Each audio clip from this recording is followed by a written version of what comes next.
Bismillahirrahmanirrahim. Assalamualaikum warahmatullahi wabarakatuh. Alhamdulillahirabbil alamin wa bihi nasta'in wa ala amri dunya waddin. Wassalatu wassalamu asrafil anbiya'i wal mursalin sayyidina Muhammadin wa ala alihi wa sahbihi ajmain. Perkenankan, saya akan memaparkan artikel tesis saya yang berjudul Pertumbuhan Lembaga Keuangan Syariah saat Pandemi COVID-19. Analisis dampak pertumbuhan dan likuiditas terhadap laporan keuangan Lembaga Keuangan Mikro Syariah atau LKMS pada Koperasi Lembaga Keuangan Mikro Syariah yaitu Tanwil Muhammadiyah Pemalang. Latar belakang masalah, WHO mendeklarasikan wabah coronavirus 2019-2020 sebagai kesehatan masyarakat darurat internasional pada tanggal 30 Januari 2020 dan pandemi pada tanggal 11 Maret 2020. Virus corona menyebar ke seluruh wilayah Indonesia dengan cepat ke berbagai provinsi, salah satunya Jawa Tengah. Menurut data Satuan Gugus Tugas atau Satgas COVID-19 Provinsi Jawa Tengah, sampai bulan April 2022, total kasus yang terkonfirmasi sebanyak 625.530 kasus dengan kasus dalam perawatan atau isolasi sebanyak 12.591 jiwa. Kasus meninggal 32.882 jiwa dan kasus sembuh atau selesai isolasi sebanyak 580.057 jiwa. Pandemi COVID-19 di awal tahun 2020 menekan pertumbuhan ekonomi. Dilihat dari sektor lapangan usaha mengalami penurunan ketimbang tahun sebelumnya. Keuangan asuransi mengalami penurunan sebanyak negatif 1,56% dari tahun 2019 sebesar 3,65%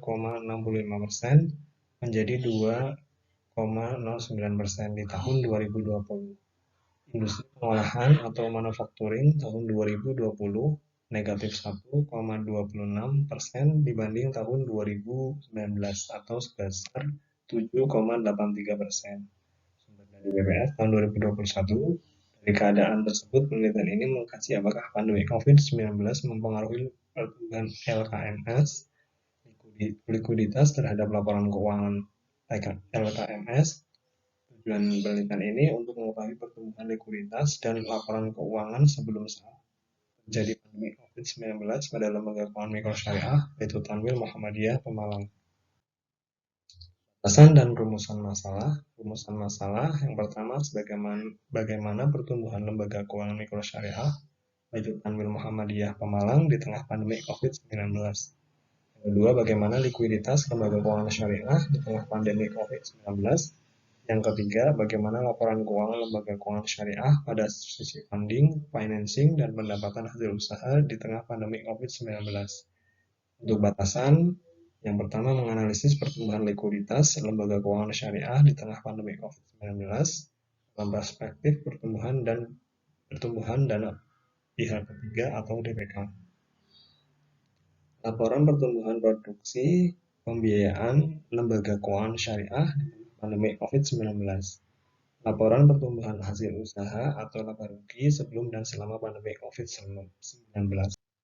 Pertumbuhan dan likuiditas lembaga keuangan syariah, produktivitas perubahan yang terjadi atau berlangsung dalam suatu usaha dari tahun ke tahun merupakan suatu pertumbuhan usaha. Untuk mengetahui pertumbuhan suatu usaha dapat dihitung dari rasio keuangan yang dibuat perusahaan. Suatu aktivitas perekonomian dikatakan mengalami perubahan atau perkembangan apabila tingkat kegiatan ekonomi lebih tinggi daripada pencapaian masa sebelumnya. Dalam konteks lembaga keuangan syariah, pertumbuhan ekonomi merupakan syarat keharusan atau necessary condition ataupun syarat keharusan kecukupan atau sufficient condition dalam mempertahankan kelangsungan hidup suatu usaha atau lembaga. Pertumbuhan dalam lembaga keuangan berkaitan erat dengan produksi baik dalam pengumpulan dana pihak ketiga atau DPK dalam bentuk simpanan dan tabungan serta penyaluran pembiayaan. Dua hal tersebut merupakan ujung tombak lembaga keuangan syariah (BTM) dalam mempertahankan kelangsungan hidup perusahaan. Dalam pengelolaan likuiditas merupakan masalah yang kompleks, baik kegiatan yang dilakukan oleh perbankan maupun lembaga keuangan konvensional maupun lembaga keuangan syariah seperti Baitul Tanwil Muhammadiyah. Sulitnya pengelolaan likuiditas tersebut disebabkan karena dana yang dikelola lembaga keuangan sebagian besar merupakan dana masyarakat yang sifatnya jangka pendek dan dapat ditarik sewaktu-waktu. Oleh karena itu, lembaga harus memperhatikan seakurat mungkin kebutuhan likuiditas untuk suatu jangka waktu tertentu. Metode penelitian, metode yang digunakan dalam tesis ini, penulis menggunakan metode kualitatif dengan jenis penelitian deskriptif.